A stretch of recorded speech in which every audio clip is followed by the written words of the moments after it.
नमस्कार। You and yoga में पुनः आपका स्वागत है। शास्त्र चर्चा के क्रम में आज हम देखने का प्रयास करेंगे कि प्राचीन भारत में किस प्रकार की शिक्षा हमको दी जाती थी। इस विषय में बहुत कम ज्ञान उपलब्ध है कि प्राचीन भारत में जो ज्ञान दिया जाता था वो किस प्रकार का था, लेकिन हम चूँकि इस चैनल पर आपके समक्ष हमेशा दुर्लभ से दुर्लभ जानकारी लाने का प्रयत्न करते रहते हैं, तो इसी क्रम में आज हम देखेंगे कि प्राचीन भारत में किस प्रकार की शिक्षा दी जाती थी, किन किन कलाओं की, किन किन विधाओं की, किन किन विषयों की शिक्षा प्राचीन भारत में दी जाती थी। उनमें से कुछ का आज विचार करेंगे और यदि आपने इसमें उत्साह और रुचि दिखाई तो फिर इसको एक श्रृंखला के रूप में बनाने का प्रयास करेंगे। तो प्राचीन काल में भारतीय शिक्षा क्रम जो था उसका क्षेत्र बहुत विस्तृत था। तो शिक्षा में कलाओं की शिक्षा भी अपना एक महत्वपूर्ण स्थान रखती थी। तो कलाओं के संबंध में पुराण, रामायण, महाभारत, काव्य आदि ग्रंथों में जानने योग्य सामग्री भरी पड़ी है, परंतु इनको अच्छे ढंग से बताया गया है शुक्राचार्य के नीति सार नामक ग्रंथ के 4थे अध्याय में और उसके 3रे प्रकरण में। तो शुक्राचार्य जी ने कहा है कि कलाएं अनंत हैं, कलाओं की संख्या अनंत है और उन सब के नाम भी नहीं गिनाए जा सकते हैं, परंतु उनमें ये 64 कलाएं मुख्य बताई गई हैं जिनका वर्णन हम अब आगे करने जा रहे हैं। 64 कलाएं मुख्य हैं। तो कला का लक्षण बतलाते हुए शुक्राचार्य जी कहते हैं कि जिसे एक गूंगा व्यक्ति भी वर्णोच्चारण भी नहीं कर सकता वह कला है। शक्तो मूकोऽपि यत् कर्तुं कला संज्ञम तु तत् स्मृतम। ये श्लोक आपकी स्क्रीन पर भी प्रदर्शित हो रहा है। तो ये जो 64 कलाएं थीं, ये जो 64 कलाएं हैं, इनका वर्णन किया गया है शिव तत्व रत्नाकर नाम के एक ग्रंथ में। शिव तत्व रत्नाकर, इसमें इन 64 कलाओं का वर्णन किया गया है जो कि प्राचीन भारत में हमारी शिक्षा का मुख्य अंग थी, प्रत्येक छात्र को सिखाई जाती थी। तो ये 64 कलाएं कौन कौन सी हैं, इनके विषय में आज जानकारी प्राप्त करने का प्रयास करते हैं और देखते हैं कि इन कलाओं के माध्यम से कैसे हमारे छात्रों को ज्ञान दिया जाता था, कैसे उनके जीवन को सफल बनाने के गुर सिखाए जाते थे। तो देखते हैं ये 64 कलाएं कौन कौन सी थीं जो प्राचीन भारत के पाठ्यक्रम में सम्मिलित थीं। तो इनमें से हम एक एक करके सबका नाम ले रहे हैं। नंबर ना बोलते हुए हम इन कलाओं का नाम लेते जा रहे हैं।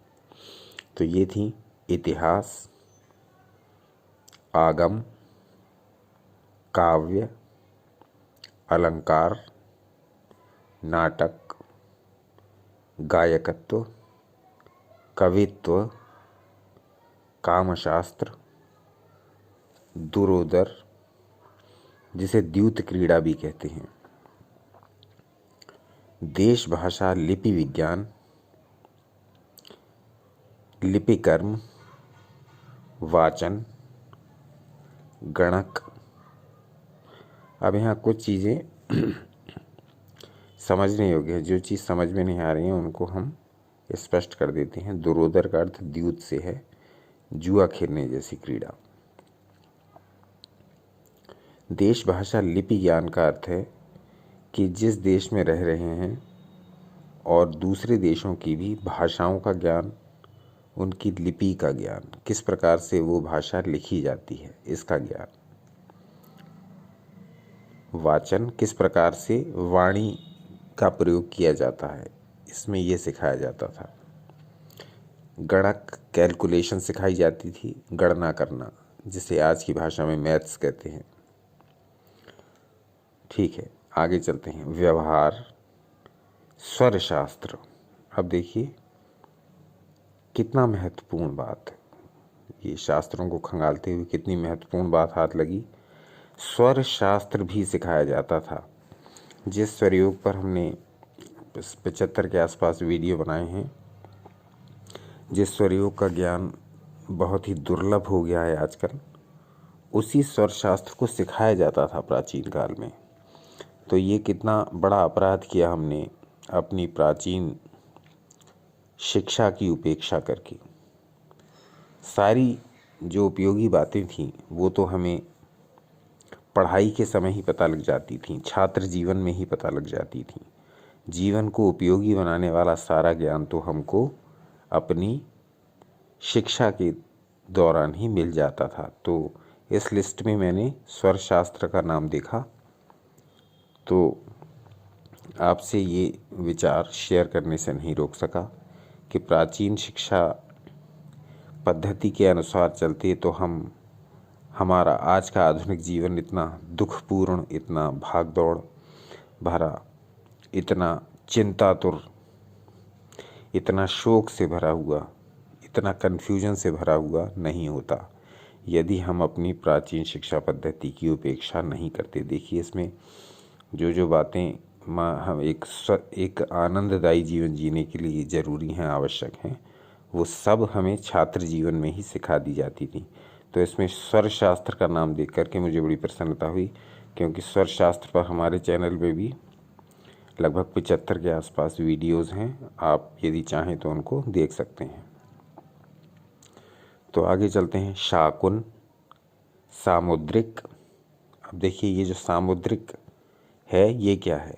सामुद्रिक शास्त्र कहलाता है, मतलब व्यक्ति के शरीर के लक्षणों के आधार पर उसके बारे में अनुमान लगाना। शरीर की रचना को देखकर, चाहे वो मुख की रचना हो, चाहे वो हाथ पैरों की रचना हो, तो शरीर के बाहरी अंगों की रचना के आधार पर जब हम कोई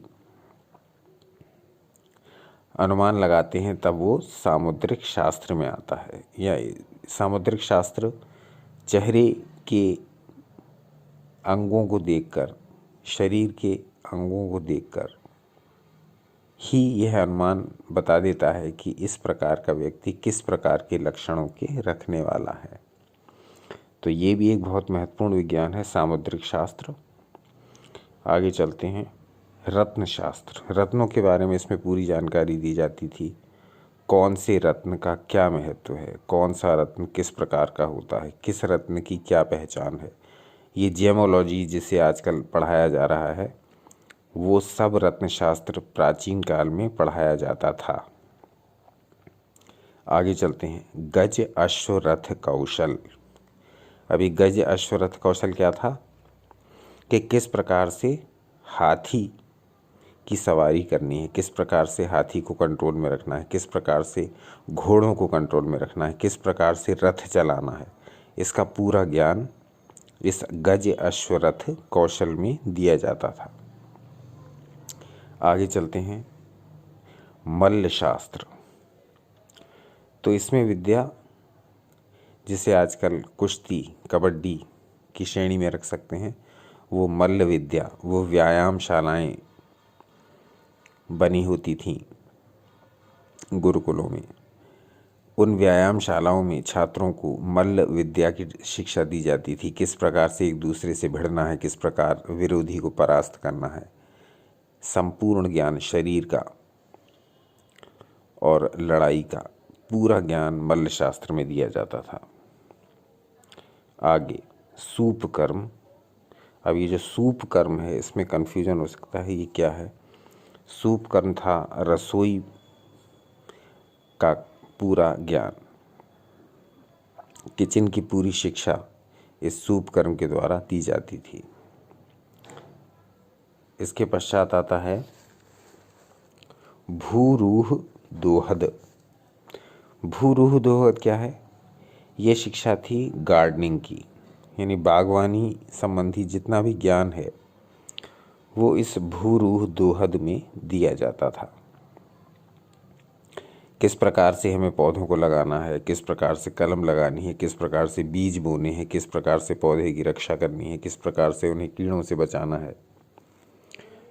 इस प्रकार की सारी जानकारी इस भूरूह दोहद नामक कला में दी जाती थी।